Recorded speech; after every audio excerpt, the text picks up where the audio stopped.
ರಾಜ್ಯದ ಪ್ರಮುಖ ಶಕ್ತಿಪೀಠಗಳಲ್ಲಿ ಒಂದಾದ ಶಿರಸಿ ಶ್ರೀ ಮಾರಿಕಾಂಬಾ ದೇವಸ್ಥಾನದಲ್ಲಿ ಸೆಪ್ಟೆಂಬರ್ 22ರಿಂದ ಅಕ್ಟೋಬರ್ 2ರವರೆಗೆ ನವರಾತ್ರಿ ಉತ್ಸವದ ಪ್ರಯುಕ್ತ ವಿವಿಧ ಧಾರ್ಮಿಕ, ಸಾಂಸ್ಕೃತಿಕ ಹಾಗೂ ಕ್ರೀಡಾ ಸ್ಪರ್ಧೆಗಳನ್ನು ಹಮ್ಮಿಕೊಳ್ಳಲಾಗಿದೆ.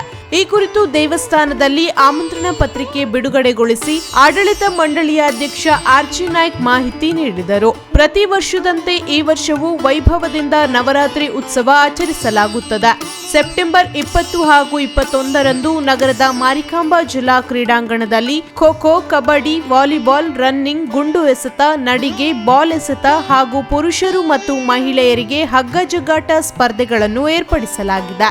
ಸೆಪ್ಟೆಂಬರ್ 20ರಂದು ಪ್ರಾಥಮಿಕ ಪ್ರೌಢಶಾಲಾ ವಿಭಾಗದ ವಿದ್ಯಾರ್ಥಿಗಳಿಗೆ ವಿವಿಧ ಕ್ರೀಡಾ ಸ್ಪರ್ಧೆಗಳು, ಸೆಪ್ಟೆಂಬರ್ 21ರಂದು ಕಾಲೇಜು ವಿಭಾಗ ಮತ್ತು ಹಿರಿಯರಿಗೆ ವಿವಿಧ ಸ್ಪರ್ಧೆಗಳು ನಡೆಯಲಿವೆ. ಸೆಪ್ಟೆಂಬರ್ 15ರ ಒಳಗೆ ಸ್ಪರ್ಧೆಗಳಿಗೆ ಹೆಸರು ನೋಂದಾಯಿಸಬಹುದು. ಸೆಪ್ಟೆಂಬರ್ 22ರಿಂದ ಅಕ್ಟೋಬರ್ 2ರವರೆಗೆ ಪ್ರತಿದಿನ ಬೆಳಿಗ್ಗೆ 6ರಿಂದ 8 ಗಂಟೆಯವರೆಗೆ ಮಾರಿಕಾಂಬಾ ಭಜನಾ ಮಂಡಳಿಯಿಂದ ಭಜನಾ ಕಾರ್ಯಕ್ರಮ ಹಮ್ಮಿಕೊಳ್ಳಲಾಗಿದೆ. ನವರಾತ್ರಿ ಉತ್ಸವದ ಪ್ರತಿದಿನ ಸಪ್ತಶತಿ ಪಾರಾಯಣ ಹಾಗೂ ಪಲ್ಲವ ಪಾರಾಯಣ ನಡೆಯಲಿದೆ. ಪ್ರತಿದಿನ ಸಂಜೆ 7ರಿಂದ 9 ಗಂಟೆಯವರೆಗೆ ನಾಡಿನ ಹೆಸರಾಂತ ಕಲಾವಿದರಿಂದ ಕೀರ್ತನೆಗಳು ನಡೆಯಲಿವೆ. ಸೆಪ್ಟೆಂಬರ್ 22ರಿಂದ ಗಾಯನ, ನೃತ್ಯ ಸೇರಿದಂತೆ ವಿವಿಧ ಧಾರ್ಮಿಕ ಹಾಗೂ ಸಾಂಸ್ಕೃತಿಕ ಕಾರ್ಯಕ್ರಮಗಳು ನಡೆಯಲಿವೆ. ಇನ್ನು ಸೆಪ್ಟೆಂಬರ್ 28ರಂದು ಚದುರಂಗ ಸ್ಪರ್ಧೆ ನಡೆಯಲಿದೆ. ಸ್ಪರ್ಧೆಗಳಿಗೆ ಪಾಲ್ಗೊಳ್ಳುವವರು ಸೆಪ್ಟೆಂಬರ್ 18ರ ಒಳಗೆ ದೇವಾಲಯದ ಕಚೇರಿಯಲ್ಲಿ ಹೆಸರು ನೋಂದಾಯಿಸಬಹುದು.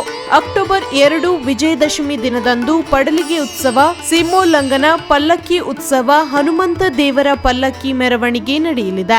ರಾತ್ರಿ 10 ಗಂಟೆಯ ನಂತರ ಕೋಟೆಕೆರೆ ಗದ್ದುಗೆಯ ಮೇಲೆ ಮಾರಿಕಾಂಬಾ ದೇವಿಯ ಪಲ್ಲಕ್ಕಿ ಉತ್ಸವ, ಕಲಶ ವಿಸರ್ಜನೆ ಮುಂತಾದ ಧಾರ್ಮಿಕ ಕಾರ್ಯಕ್ರಮಗಳು ಜರುಗಲಿದೆ. ಇನ್ನು ನವರಾತ್ರಿ ಹಬ್ಬದ ಪ್ರಯುಕ್ತ ದೇವಸ್ಥಾನಕ್ಕೆ ಬರುವ ಭಕ್ತಾದಿಗಳಿಗೆ ಸಕಲ ವ್ಯವಸ್ಥೆ ಮಾಡಲಾಗಿದೆ. ಭಕ್ತರು ಧಾರ್ಮಿಕ, ಸಾಂಸ್ಕೃತಿಕ ಹಾಗೂ ಕ್ರೀಡಾ ಸ್ಪರ್ಧೆಗಳಲ್ಲಿ ಹೆಚ್ಚು ಪಾಲ್ಗೊಂಡು ಕಾರ್ಯಕ್ರಮಗಳನ್ನು ಯಶಸ್ವಿಗೊಳಿಸಬೇಕು ಎಂದು ದೇವಸ್ಥಾನದ ಆಡಳಿತ ಮಂಡಳಿ ಪ್ರಕಟಣೆಯಲ್ಲಿ ತಿಳಿಸಿದೆ.